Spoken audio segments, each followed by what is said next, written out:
வணக்கம்மா. நெஞ்சே வலிக்கி சத்தியமாக சொல்கிறேன். செல்லெல்லாம் பாவம், அவங்கெல்லாம் செல்லவங்க எவ்வளவோ பேசத்தான் செய்கிறாங்க. என்னை இப்படி சொல்லிட்டாங்க அப்படி உண்மைக்கும் உளவா மூடியலாம். ஊர் வாயை மூட முடியாது. ஊர் வாயில் எல்லாத்தையும் சொல்ல முடியாது. தூரப்பட்ட நாயும் தூரப்பட்ட சிரிக்கி பயிலும் தூரப்பட்ட நாய்ங்களும் தான் பேசும். ஆனால் அவன் பொண்டாட்டி ஒழுங்காக இருக்கான்னு அவனுக்கே தெரியாது. அவன் பேசுவான். அவன் ஒழுங்காக இருக்கான்னு அவளுக்கே தெரியும். அவள் தெரியும் நம்மளை பத்து தேவையே நம்ம இப்படி பேசக்கூடாதுன்னு தெரியும். நான் அடுத்தவளை பேசுவாள். இதுதான் உலகம். நான் இதெல்லாம் கண்டுக்காம தான் நான் போய்கிட்டு இருக்கேன். ஆனால் இதுக்கு மேலே நான் சொல்லிட்டேன். ஒரு தாய் தகப்புன்னு பிறந்தவங்க இருந்திருந்தா என்கிட்ட வந்து சொல்லுங்கள். நான் ஆடுவேன், பாடுவேன். செல்லுக்காரன்ட்ட எவன் கூப்பிட்டாலும் நான் போவேன். அது என்னோடய விருப்பம். புரியுதா? என்னோட விருப்பம், என் வாழ்க்கை. ஒழுங்காக இருக்கும். உங்கள் பொண்டாட்டியை போய் உனக்கு மட்டும்தான் முந்தாணி விரிக்காளா, எவங்கிட்டையும் போய் விரிக்காளான்னு முதல் போய் பாரு. செல்லுக்காரன்ட்ட தான் நான் போகிறேன். எனக்கு சந்தோஷமாக இருக்குது. ஆட்டக்காரி தானே, அது சந்தோஷமாக இருக்குது. நான் தான் போகிறேன். யாரையும் நான் கூட்டி விடல. புரியுதா? கொத்திக்கிட்டு யாரையும் பற்றி பேசாதீங்க. நீங்களும் ஒரு பொண்ணு தான், நீங்களும் ஒரு ஆம்பளை தான். யாரையும் பற்றி பேசாமல் கொத்திக்கிட்டு உங்கள் பொழப்பை பார்த்துக்கிட்டு உங்கள் குடும்பத்தை பார்த்துக்கிட்டு மூடிக்கிட்டு வாங்க. உன் பொண்டாட்டி ஒழுங்காக இருக்காளா, உனக்கு கரெக்டாக இருக்காளான்னு முத பாரு. சொன்ன சிரிக்கி, நீ ஒழுங்காக இருக்கியா? உன் புருஷன் எங்கேயும் போனான்னு அதையும் பாரு. உன் புள்ள ஒழுங்காக இருக்கான்னு பாரு. பிள்ளைங்களை பேசக்கூடாது, ஆனால் பேசுவேன். ஏன்னா இப்போ செல்லில் சொல்ல முடியல நீங்கள் பேசுகிற பேச்செல்லாம். சரியா? எனக்கு மேலே மற்றவளாக இருந்தால் இப்போ வண்டா கிழிச்சிருவா கெட்ட வார்த்தையில். பார்த்துக்காங்க. என் வீட்டுக்கு வந்தவங்களுக்கு தெரியும், பேட்டைக்கு வந்தவங்களுக்கு தெரியும் நான் எப்படி வாழ்ந்தேன். என் புருஷன் என்னை எப்படி வச்சுருந்தாரு. என் வீட்டில் வந்து இருந்தவங்களுக்கு என் புருஷன் கூட நல்லா வாங்கி என் புருஷனை வச்சு வாழ்ந்தவங்களே இங்கே இருக்காங்க. அவங்களே பேசுகிறாங்க. என்னைய தெரியும். எனக்கு என் வீட்டுக்கு வந்தவங்கள்ட்ட கேட்டு பாருங்கள் நாங்கள் எப்படி வாழ்ந்தோம். 5 வருஷம் தான் அந்த கிறுக்கி வேஷம்.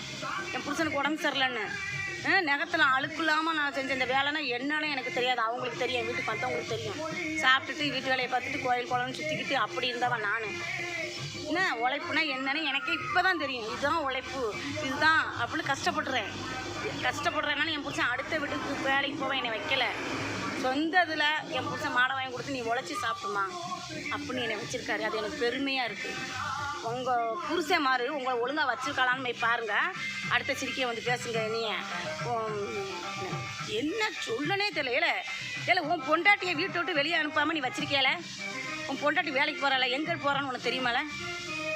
உன் பொண்டாட்டியா கண்ணியமாக வீட்டுக்குள்ளே அறையில் பூட்டி வச்சுக்கிட்டு பேசு. அடுத்த பொம்பளைய. சரியா? உன் பிள்ளைய வீட்டை விட்டு படி தாண்டாமல் வீட்டுக்குள்ளேயே பாத்ரூமை கட்டி வீட்டிலேயே சாப்பாடு செஞ்சு அப்படியே அறையில் வை. நீ பேசு. பேசாத. உன் பொண்டாட்டி உன் பிள்ளைங்க என்ன செய்யுதுன்னு உனக்கு தெரியாது. நீ உங்களை அடுத்தவளை பேசுகிற. பொத்திக்கிட்டு இல்லை. எவனாலும் ஏண்டவன் இல்லை. நான் பேசிக்கிறேன். புரியுதா? மக்களை எதுவும் நினச்சிக்காதீங்க. எனக்கு அவ்வளோ ஒரு மன வேதனை. சிரிக்கிங்க ஒரு நிம்மதியாக எனக்கு இருக்க விட மாட்டேங்காங்க. நீ புருஷனுக்கு உடம்பு சரியில்லைன்னா புருஷன் இல்லாதவங்களும் புருஷன் செத்து போனவங்களும் இந்த உலகத்தில் வாழ்கிறது ரொம்ப கடினம், கஷ்டம். ஆமாம். நான் சரி வெளியூர் நான் எப்படியோ வாழ்ந்தேன். ஒரு நகத்தில் அழுக்கு இல்லாமல். இங்கே உள்ளவங்களுக்கும் இணைஞ்சல்தான். சொந்தத்துக்குள்ளே ஒன்றுக்குள்ளே ஒன்று போட்டி போகாமல் அடிச்சுக்கிட்டு சாவுதுங்க. ஒருத்தி புறணி பேசுகிற வேலை தான் இங்கே உள்ள பொம்பளைக்கும் ஆம்பளைங்க பேச மாட்டாங்கன்னு சொல்லுவாங்க. 4 பேர் ஆம்பளை 4 பேர் கூடி இருப்போம். பொம்பளைங்க தான் 4 பேர் கூடி ஒரு நாள் கூட இருக்க மாட்டான்னு. இங்கே ஆம்பளையும் மோசம். இந்த வெங்கலப்பட்டு ஊரில் பொம்பளை அதுக்கு மேலே மோசம். ஊர் நல்ல ஊர் தங்கமான ஊர். இருக்க மனுஷன் வந்து விஷப்பாம்பு மாதிரி. விஷப்பாம்பு. எவனாலும் வா, எவன் சிரிக்கினாலும் வா என்கிட்ட. என்னை சொன்னவ பார்த்துக்கலாம். என்னால் முடியும், எல்லாம் முடியும்.